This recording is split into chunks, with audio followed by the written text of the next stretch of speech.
Oh yeah, it's isekai before isekai. Oh god, it's an anime isekai.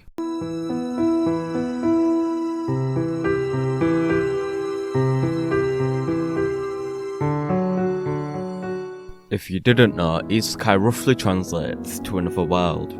It is widely known as a genre of anime. In reality, it is just a plot structure where the main character gets transported to another dimension or world.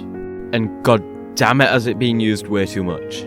Even though as a community, all we do is pick apart this genre, you can't deny that it is still going strong. It's become one of the most repetitive plot structures, so much so that you can probably predict the story for the second episode. There is also the fact that modern anime has a universal 12 episodes, whereas classic anime has 24 to 25.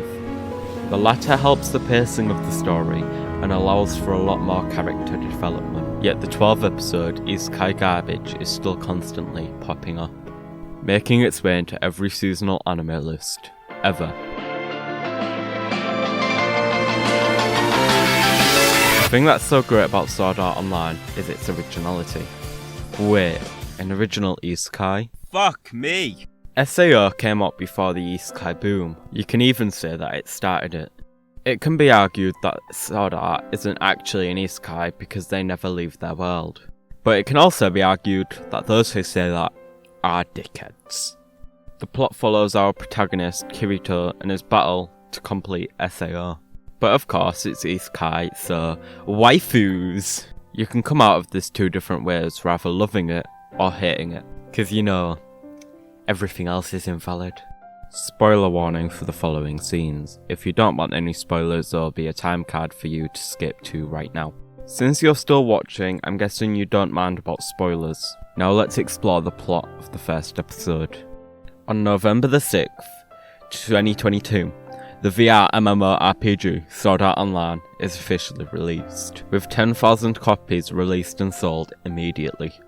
Kirito logs into the world of Aincrad and meets Klein, who asks him to teach the basics of the game, including the sword skill battle system. After several hours, Kirito and Klein realise they cannot log out. Shortly after, the pair are teleported to the town square, where they see that all other players have also been teleported to the location. I'm going to leave the series there, so I don't spoil it for some people. Hearing this might sound familiar to every other anime. Like I said, SEO was one of the original isekai alongside smaller anime like Deviler's Part-Timer. There was also amazing anime that came after, like No Game No Life. The problem with SEO is that they keep creating more seasons.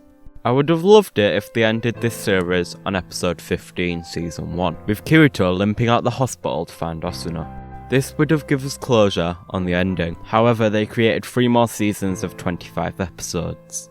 My problem with these is that they rely on the nostalgia of the characters and scenery. At one point they bring back Aincrad and even the character's old home. The anime even recognises this itself at one point. However, I can't lie, it is one of my guilty pleasures. If you want to see more of these videos earlier than anyone else, please check out my new playlist, Anime Review. It is all of these videos combined into one playlist, and you can see them up to 1 or 2 months earlier than they get released to everyone else. I hope you enjoyed this video. If you did, please like, subscribe, and I'll see you all next time.